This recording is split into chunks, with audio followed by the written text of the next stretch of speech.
Hi dears, Anu's candy കിച്ചണിലേക്ക് എല്ലാവർക്കും സ്വാഗതം. ഇന്ന് ഞാൻ നിങ്ങൾക്ക് വേണ്ടി പരിചയപ്പെടുത്തുന്നത് പാവയ്ക്ക കൊണ്ടാട്ടത്തിൻ്റെ റെസിപ്പിയാണ്. ഇത് നമുക്ക് വളരെ എളുപ്പത്തിൽ ഇൻസ്റ്റൻ്റായിട്ട് തയ്യാറാക്കിയെടുക്കാൻ പറ്റുന്നൊരു റെസിപ്പിയാണ്.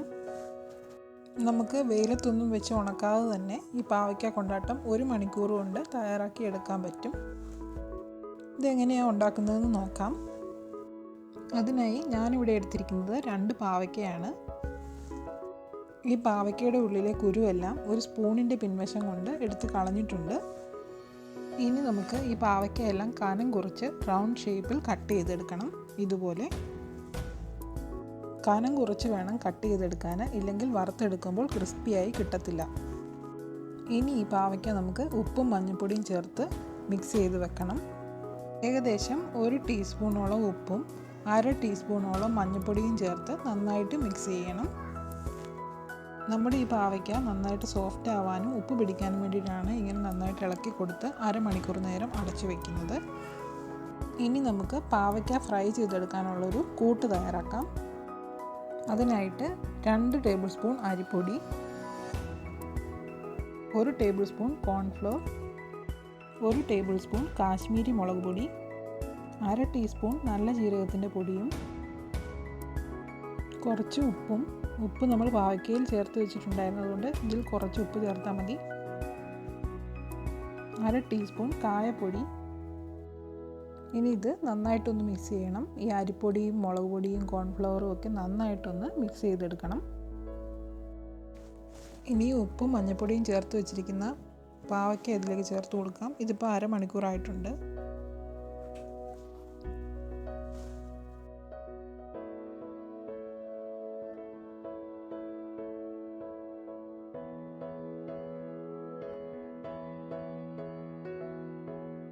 അരിപ്പൊടിയും കോൺഫ്ലോറും മുളക് പൊടിയൊക്കെ നന്നായിട്ട് പാവയ്ക്കയിലേക്ക് മിക്സ് ആക്കിയിട്ടുണ്ട്.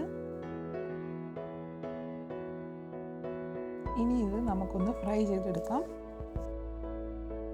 അതിനായിട്ട് ഒരു പാനിലേക്ക് 2 ടേബിൾ സ്പൂൺ എണ്ണ ഒഴിച്ചു കൊടുത്തിട്ടുണ്ട്. എണ്ണ ചൂടാകുമ്പോൾ നമ്മുടെ പാവയ്ക്ക ഓരോന്നായിട്ട് ഇട്ട് കൊടുക്കാം.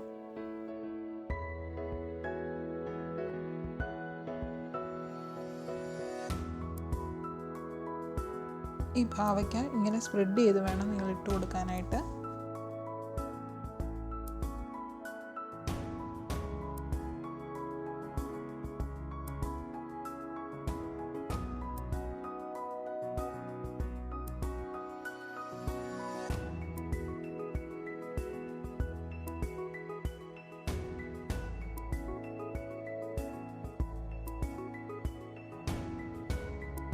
ഒരു സൈഡ് നന്നായിട്ട് ഫ്രൈ ആയിട്ടുണ്ട്. നമുക്ക് തിരിച്ചിട്ട് കൊടുക്കാം.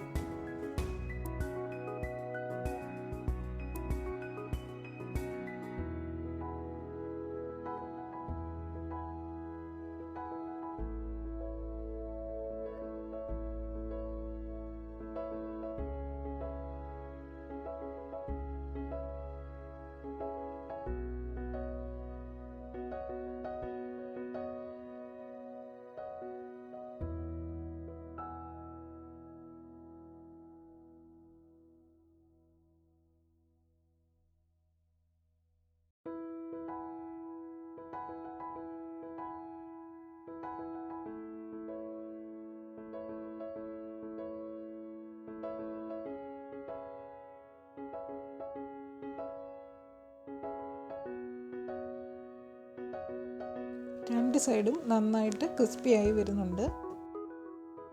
ഇനി ഇത് എണ്ണയിൽ നിന്നും കോരി മാറ്റാം.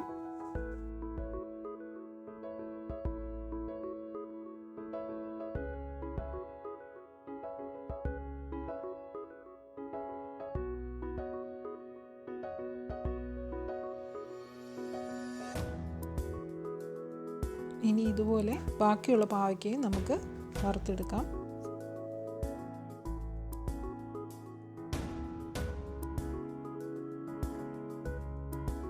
ഇപ്പം നമ്മുടെ പാവയ്ക്കയെല്ലാം നന്നായിട്ട് വറുത്തെടുത്തിട്ടുണ്ട്. ഇനി ഇതിലേക്ക് നമുക്ക് കുറച്ച് കറിവേപ്പിലയും പച്ചമുളകും ഗാർണിഷ് ചെയ്യാനായിട്ട് വറുത്തെടുക്കാം.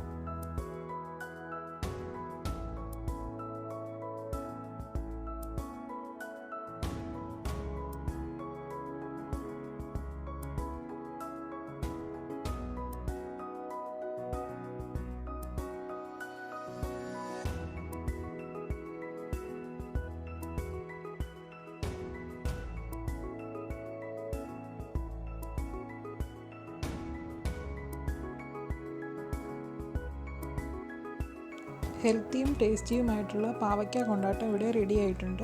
എല്ലാവരും ഒന്ന് ട്രൈ ചെയ്ത് നോക്കണം. ഇത് നമ്മുടെ ചോറിനും കേർഡ് റൈസിനും ലെമൺ റൈസിനും ഒക്കെ നല്ലൊരു കോമ്പിനേഷനാണ്. കുട്ടികൾക്കും മുതിർന്നവർക്കും ഒരുപോലെ ഇഷ്ടമാകും. വീഡിയോ ഇഷ്ടമായെങ്കിൽ ലൈക്ക് ചെയ്യാനും സബ്സ്ക്രൈബ് ചെയ്യാനും മറക്കരുതേ. അടുത്തൊരു ഈസി റെസിപ്പിയുമായി കാണാം. Thanks for watching.